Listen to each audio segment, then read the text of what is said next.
श्लोक 204. श्रीराम मना संग हा सर्व संगास तोडी, मना संग हा मोक्ष तात्काळ जोडी, मना संग हा साधना शीघ्र सोडी, मना संग हा द्वैत्य निःशेष मोडी.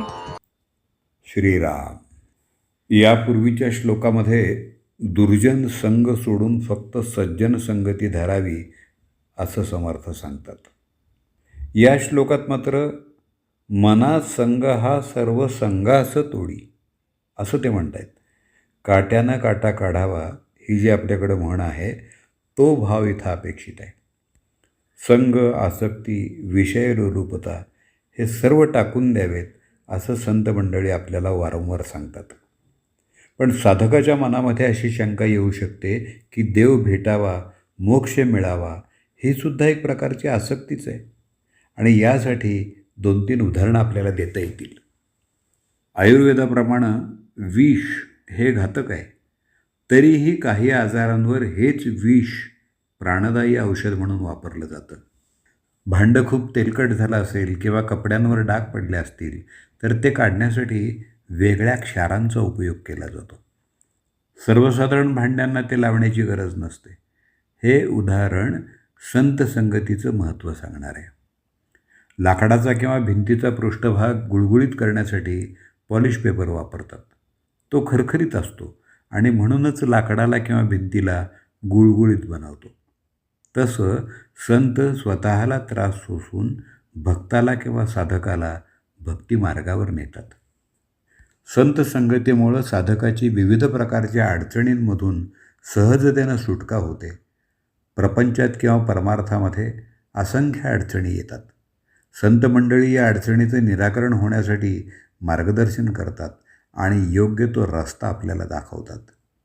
संतांचं वागणं जनसेवेसाठी काया झिजवावी, घाव सोसून या मने रिझवावी असं असतं. याचा दुसरा अर्थ असा की सत्संगती असलेल्या साधकाला कुसंगती टाळण्यासाठी वेगळं काही करावं लागत नाही. सत्संगतीमुळं मोक्ष कधी मिळेल हे साधकाच्या तीव्र इच्छेवर अवलंबून असतं.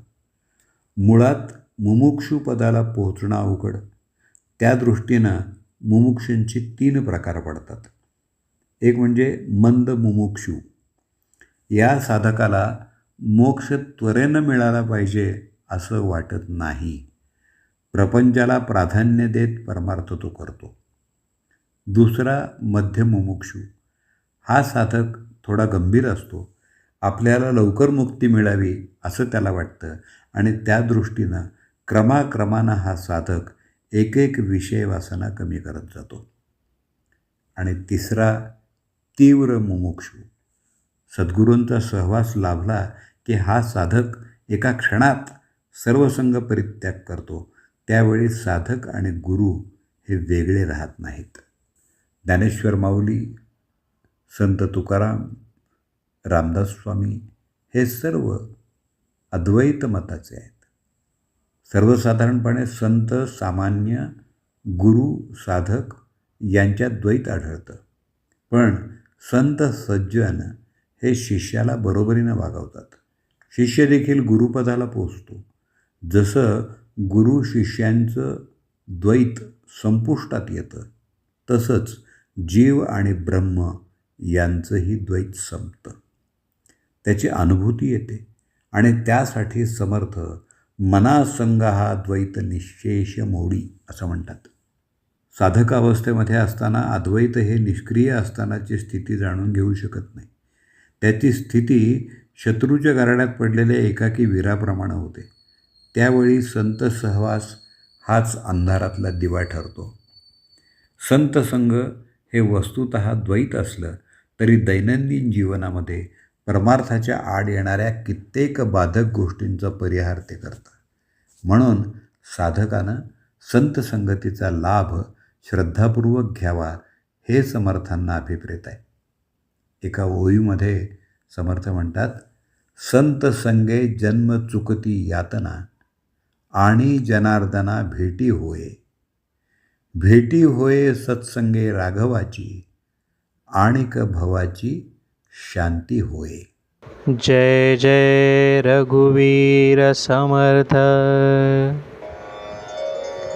मना संग हा सर्व संगास तोडी, मना संग हा मोक्ष तात्काळ जोडी, मना संग हा साधना शीघ्र सोडी, मना संग हा द्वैत निशेष मोडी. श्रीराम.